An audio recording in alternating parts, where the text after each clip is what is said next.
Lucas capítulo 7. Quiero que miremos ahí. Lucas 7, 48. En el nombre del Padre, del Hijo y del Espíritu Santo. Y a ella le dijo: tus pecados te son perdonados.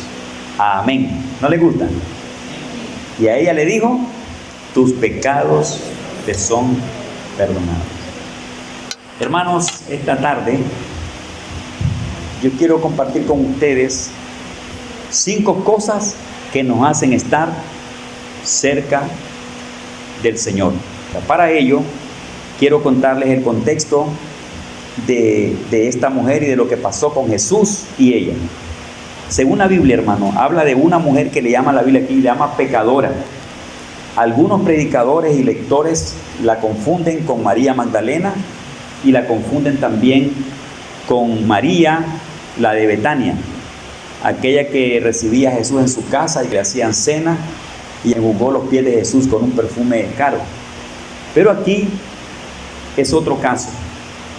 La mujer llamada en la Biblia solamente mujer pecadora. Algunos piensan y le llaman prostituta, pero la Biblia no da lugar para decir que era prostituta. Solamente se le dice una mujer pecadora. Y eso lo tenemos nosotros, hermanos, en todo ese párrafo de Lucas capítulo 7, verso 36 hasta el 50. Del 36 al 50 está todo ese contexto de vida de esa mujer.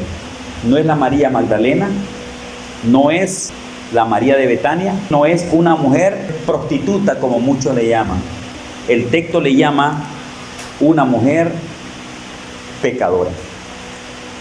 Esta mujer, hermanos, según el texto bíblico, llegó donde Jesús estaba en una cena. Un fariseo lo había invitado para que fuera a su casa. Junto aparece esa mujer, una mujer pecadora. Y el texto dice que estando detrás de Jesús, dice que regó un perfume muy caro sobre los pies de Jesús. Y dice que lo enjugaba con sus cabellos. En ese momento, según la Biblia, la observación de Simón el fariseo, una observación que hizo. Y en esa observación que hizo, hermano, este fariseo tomó en cuenta a Jesús y a ella. No solamente habló de ella, sino que también habló de Jesús. La observación que él hizo era que esa mujer era una mujer pecadora. Y se ve de pronto el rechazo, el señalamiento. ¿Quién es esa mujer? Y al mismo tiempo, sorprendido por lo que ella hacía al lado de Jesús. Cómo ella estaba en los pies de Jesús, llorando, enjugándole con su cabello sus pies, donde le había regado aquel ungüento, aquel perfume. Ese cuadro que él miró era mal hecho. Juzgó mal, interpretó mal, la condenó, la denigró, le puso nombre, rechaza su actitud. Según el fariseo, no acepta eso que esa mujer estaba haciendo. Pero no solamente, hermano, la mujer estaba en juego en el juicio y observación de Simón, sino también el propio Cristo.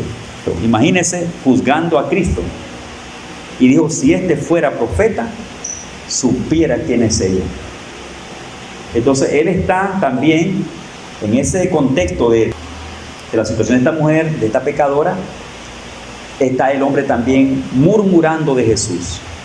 La forma que lo hace es despreciativa, denigrando a Jesús, no tomando en cuenta su capacidad ni quién era, aunque ya tenía el conocimiento de lo que se decía de Jesús, porque por ellos mismos lo habían invitado a su casa. Pero ahora que están viendo ese cuadro en la casa, está viendo que posiblemente no era el personaje que él creía que Jesús era. Para él Jesús tenía otra forma de ser, pero al verlo en ese cuadro y al ver que Jesús permitió eso, Jesús también entró en el juicio de Simón. Jesús mira lo que está pasando. Jesús entiende lo que pasa en el corazón de ese hombre.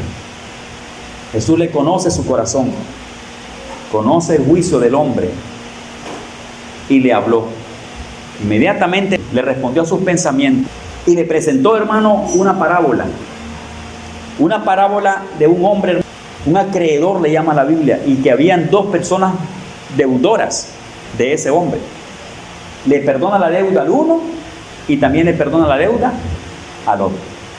Y luego le hace la pregunta: dime, ¿quién de ellos ama más? Y aquel inmediatamente le respondió: al que perdonó más es el que ama más. ¿Quién lo amó más? El que se le perdonó más. Y Jesús le dijo: pues a esta mujer, ¿ves cuánto ha hecho por mí? Tú no hiciste nada. Ese es el cuadro que aparece alrededor de esa pecadora. ¿Cómo estamos viviendo? ¿Cómo estamos viviendo delante de Jesús?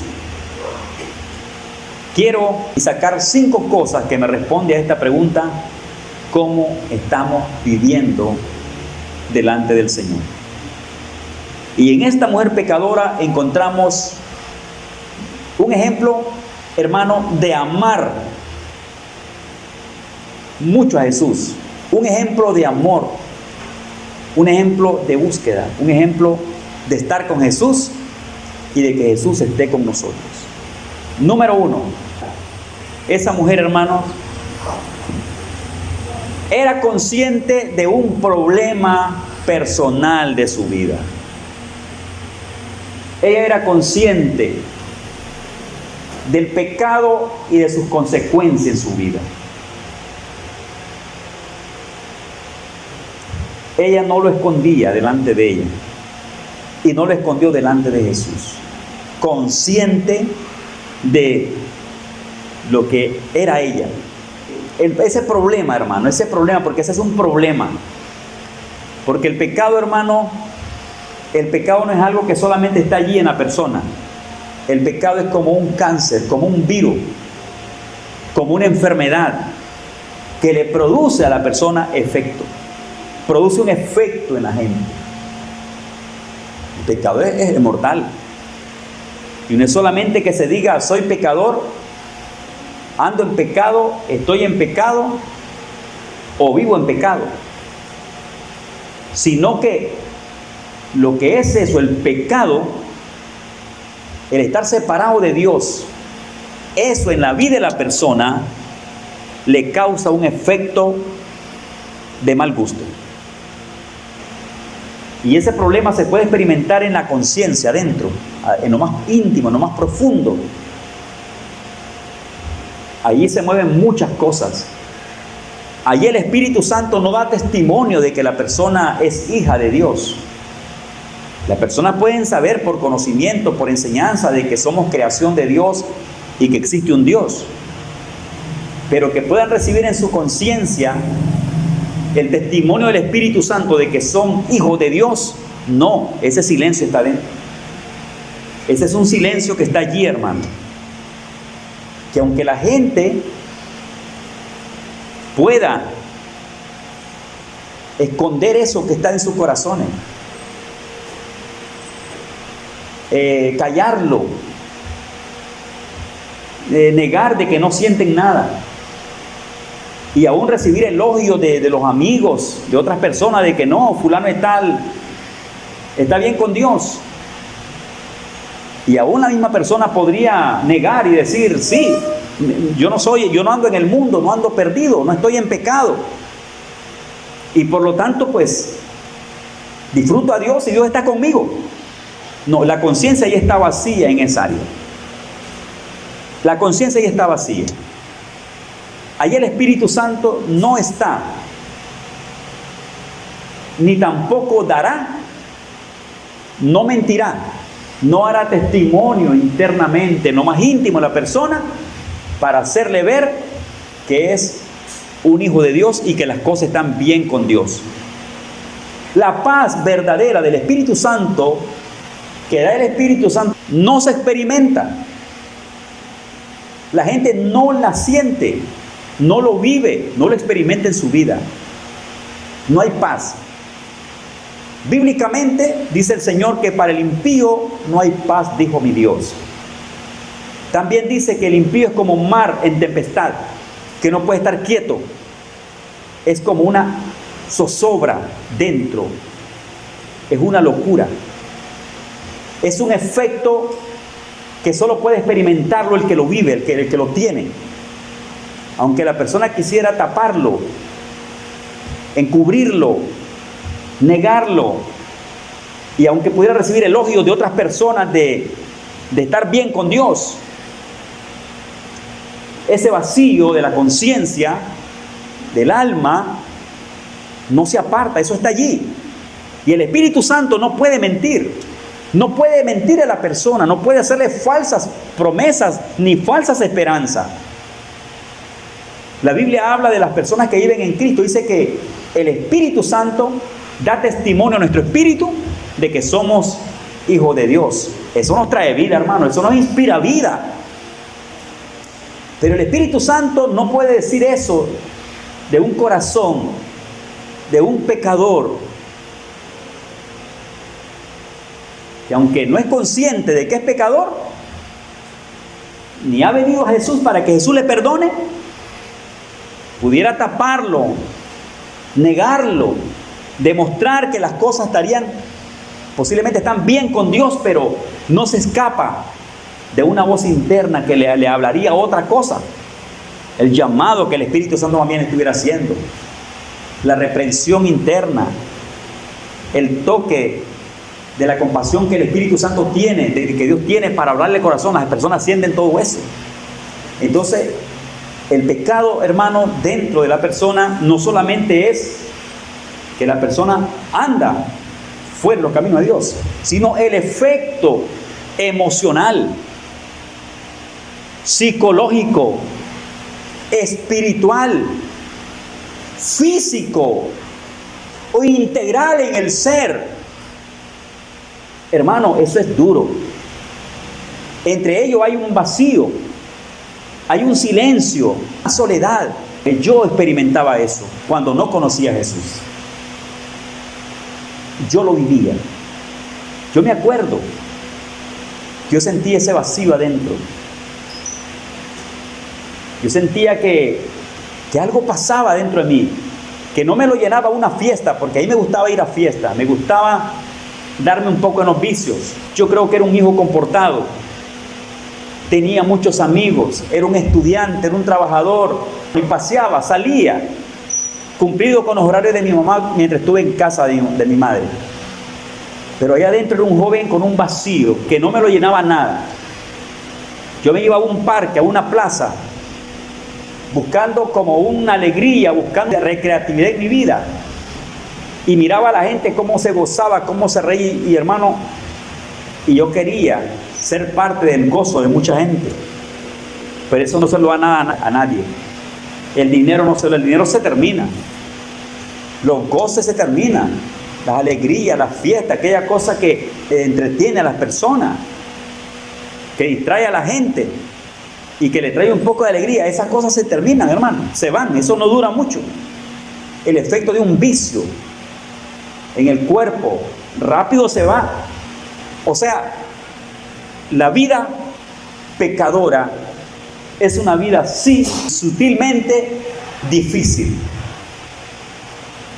Porque las personas pueden aparentar sonrisa, alegría y muchas cosas, pero dentro de ellos andan solos, vacíos, hay una tristeza a causa del pecado, tristeza por el mundo, causa del mundo. Su alma está vacía. La mujer era consciente de que era pecadora. Por lo tanto, consciente de su problema espiritual. Esa es una de las cuestiones en esa mujer. Que sabía, que era consciente que sí era pecadora. 2, era consciente de su problema.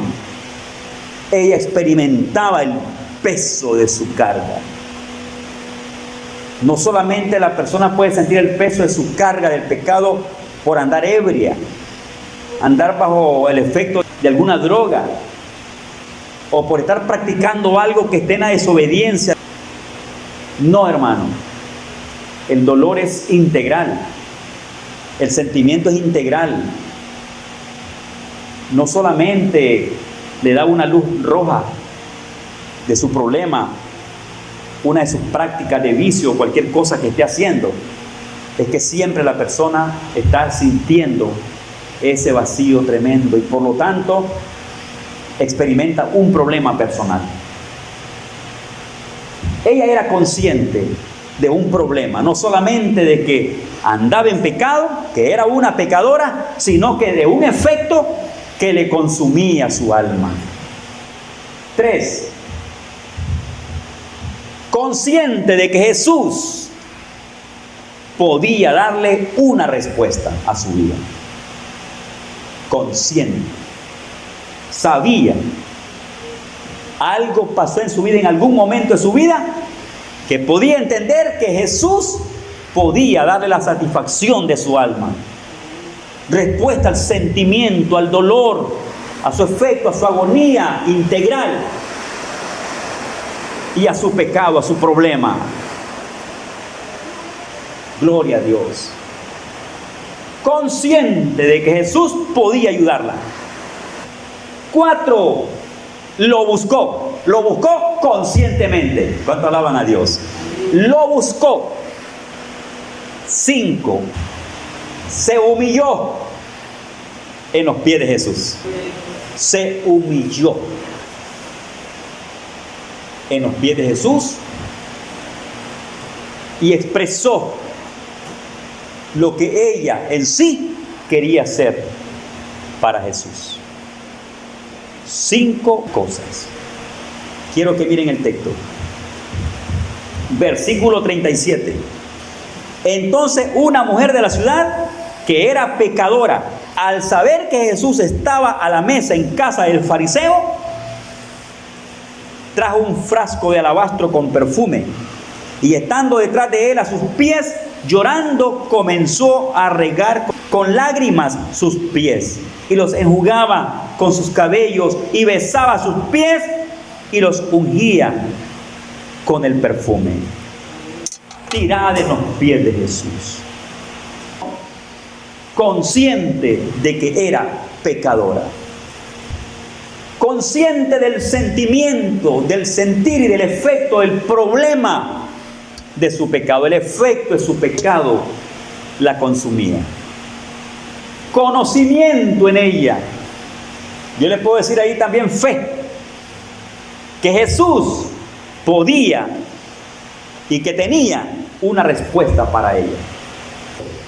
Lo busca y usted puede ver que él se entregó. Se fue a buscarlo. Cayó de rodillas. Se humilló allí y expresó lo que ella quería hacer para Jesús. E hizo un gesto de humildad, de humillación, de amor, de gracia en los pies de Jesús. Hermano,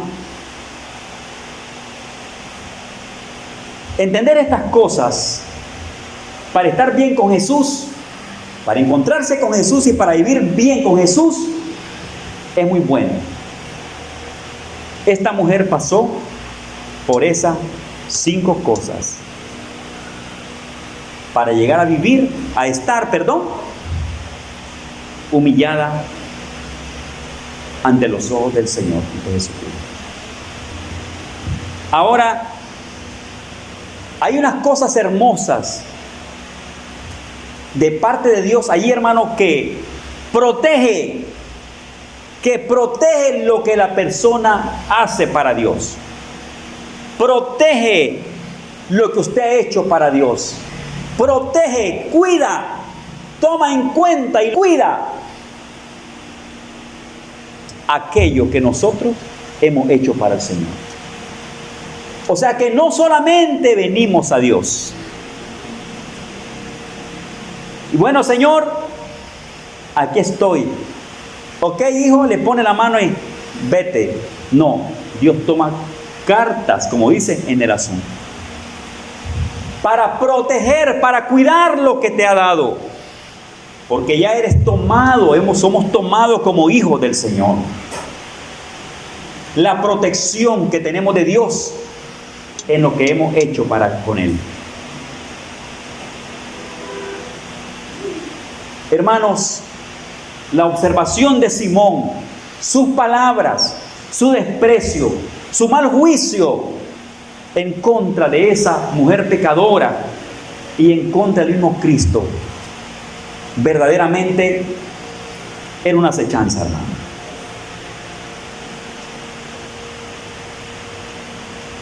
O sea que en esto de acercarse a Dios no es solamente acercarse a Dios.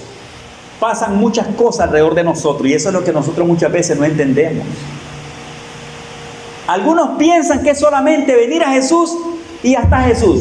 Me encuentro contigo, ya estuve en el culto, en alegría, en experiencia, aceptar a Cristo y nos vemos. Y como que Jesús nos dice, pues, ok, fuera, lejos. Algunas personas están viendo así la relación con Dios. Pero con Dios no pasa eso. Y usted también debe entender que con Dios las cosas no solamente son, me encontré con Jesús, le di la mano a Jesús, le pedí perdón a Jesús, me perdonó Jesús, me uní con Él y nos vemos, Jesús. No, no debe ser así. Debemos ver que lo que hemos hecho con Dios es bien recibido por Dios, es bien tomado por Dios, es aceptado por el Señor y ante los ojos de Dios tiene una relevancia maravillosa para con nosotros. En otras palabras, hermano, no es como tratamos nosotros a la gente. Como cuando recibimos un amigo en casa que tenía un año no vernos. Nos encontramos y ok. Y no lo volvimos a ver. No, Dios lo toma muy en cuenta y yo tengo que aceptar y creer eso, vivir eso. Y usted también. De que con Dios, de que nuestro encuentro con Dios, nuestra relación con Dios no es como cuando tenemos amistad con alguien. Es diferente, hermano, porque Dios toma eso muy en cuenta, muy en serio. Sí, es que lo toma muy en cuenta. ¿Sabe por qué? Porque Él vino por eso, Él vino a morir por eso, fue lo que Él vino a hacer. Ese es el objetivo de Cristo con nosotros, que el pecador venga a Él y por eso murió. Por lo tanto, Él le presta tanta importancia a eso. En otras palabras, lo que usted hizo para Cristo el día que se entregó a Jesús, Jesús lo tomó muy en serio. No crea que Jesús está jugando con usted. Jesús no es una religión muerta para usted. Jesús no es una religión muerta para los hijos de Dios. Nosotros debemos ver a un Dios real, que no está jugando, que no nos ha ofrecido cosas pasajeras ni temporal. No, sino que Él mismo se comprometió con nosotros al morir por nosotros, al derramar su sangre, al hacer sacrificios por nosotros. Le costamos tanto a Él y que vengamos a Él, ¿cómo nos va a recibir? Nos recibe como, según la parábola del pródigo, así como el padre recibió al hijo pródigo. Para Él hay fiesta, para Él hay alegría, para Él aún hay fiesta en el reino de los cielos. Por un pecador que se arrepiente, ¿cómo toma Dios la entrega de una persona a Él? ¿Cómo toma Dios el encuentro que tiene con alguien, con el pecador? ¿Qué significa eso entre Dios y nosotros? ¿Qué significa eso para Dios? Y para nosotros, ¿qué debe significar eso? Es algo grande, hermano. El haber tenido y el tener un encuentro con Dios, entregándole nuestra vida, pidiéndole perdón por todo, debe tener un gran significado en nosotros. Debemos verlo muy seriamente. ¿Saben por qué? Porque Dios no está jugando con nosotros. Él no está jugando con su sacrificio. Él no está jugando con su muerte. Él no está jugando con su sangre. Él no está jugando con nosotros. Dios no lo mandó a jugar al mundo. No lo mandó a bromear con nosotros y hacer eso como un espectáculo. No, Él vino por nosotros. Ese es su objetivo. Por lo tanto, Él lo toma muy en serio. Si usted un día le entregó su corazón a Cristo, Cristo lo está tomando muy en serio con usted. Y desde allí, el cuido. Quiero que miremos esa parte donde Jesús protege el testimonio integral de esa mujer. Lo protege de la mala lengua, del mal juicio, de la mala observación, de la mala interpretación y aún, hermano, del testimonio exterior negativo de la gente hacia un pecador convertido. Jesús está en eso. Esta palabra le va a beneficiar a usted porque a mí me beneficia. Tienes que estar seguro y vivir seguro en el Señor. Te voy a hablar de esa protección, de ese cuidado que Dios tiene por la integridad de tu testimonio y de tu vida personal. Porque hoy le perteneces al Señor. Él lo toma en cuenta. Aunque seas despreciado por Simón el fariseo, aunque seas despreciado por quien sea, no le debe importar a usted ni interesar si alguien lo desprecia, hermano. En este mundo, hermano, una de las herencias malignas en el mundo es el hombre rechazando al otro hombre. ¿Usted cree que su vida cristiana no es rechazada por mucha gente? Mal vista, mal interpretada, despreciada, denigrada. Esto es lo que vas a encontrar en el mundo. Es raro encontrar un aplauso de gente de afuera por lo que Cristo ha hecho en tu vida. Pero para Jesús las cosas son diferentes. ¿Sabe usted que hay mucha gente despreciada por ser cristiano? Hay muchos cristianos que le caen mal a la gente, hermano. Le caen mal, es despreciado, desechado. No les creen. Por lo tanto lo denigran. Le tiran a tierra su testimonio. Y le cuento algo más. Esa gente se presta para aplastarle la vida cristiana a otros.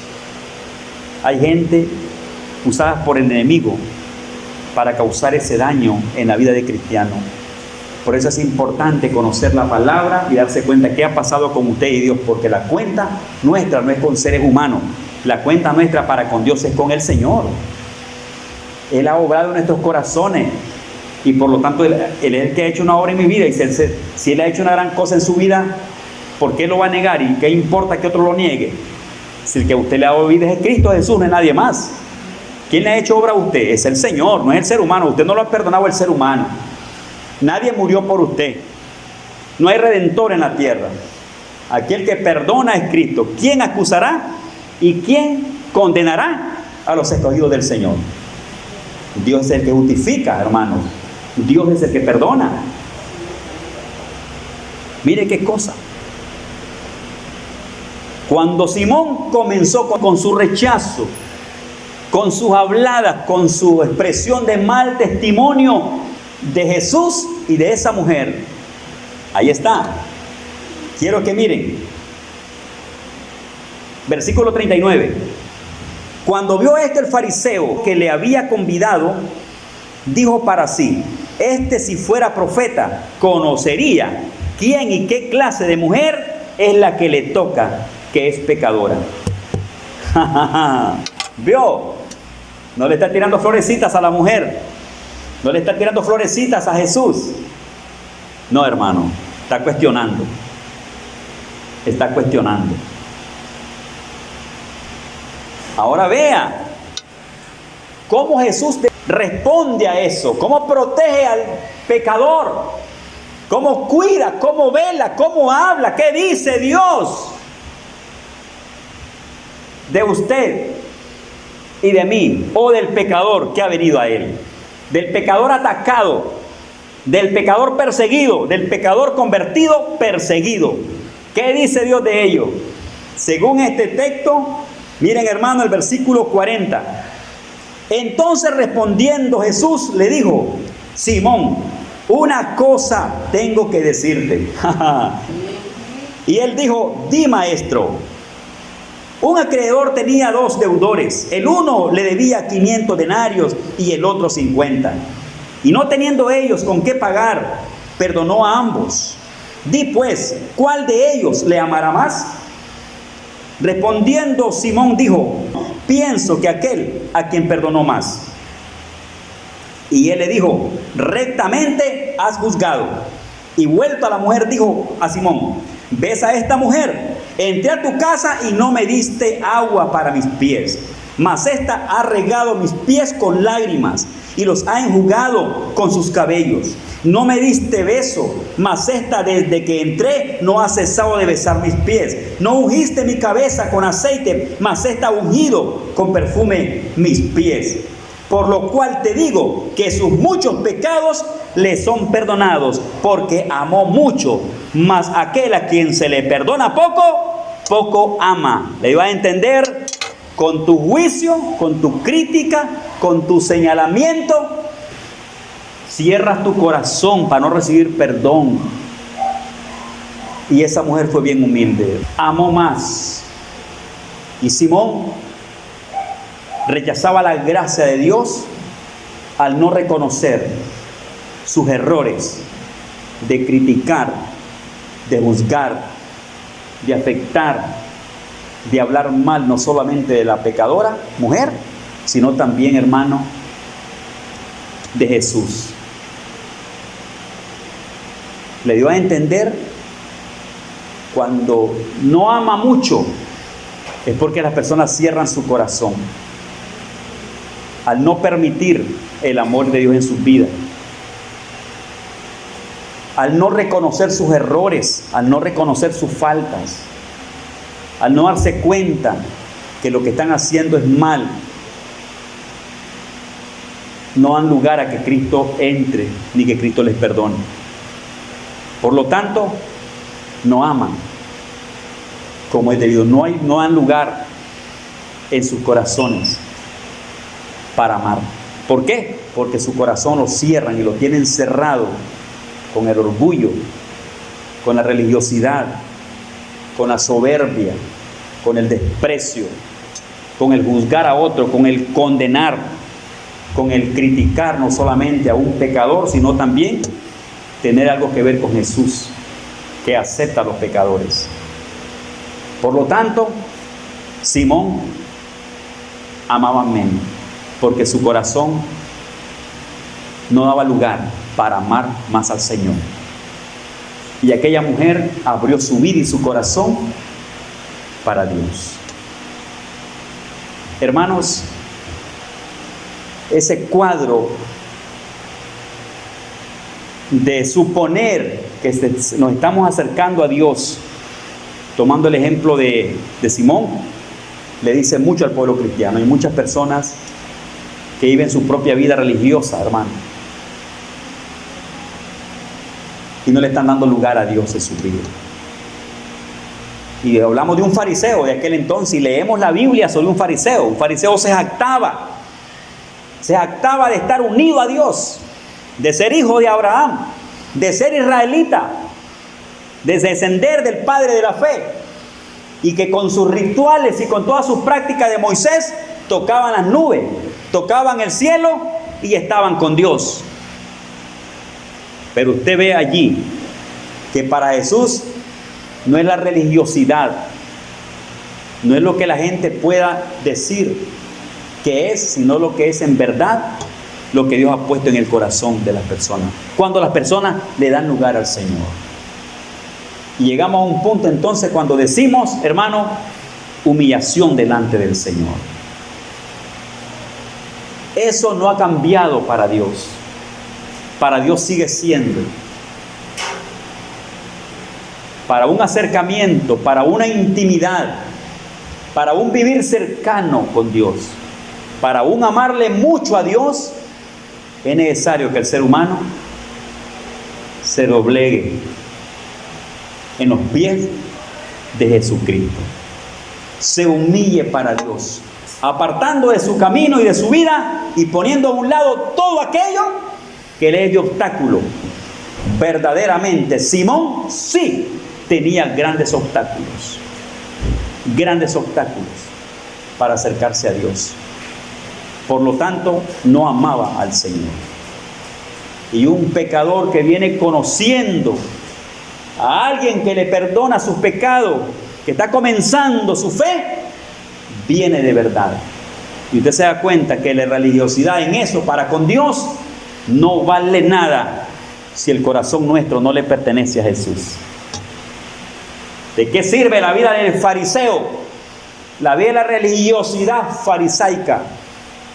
Prácticas de la religión, prácticas del culto, prácticas de la iglesia, prácticas de cosas del cristianismo.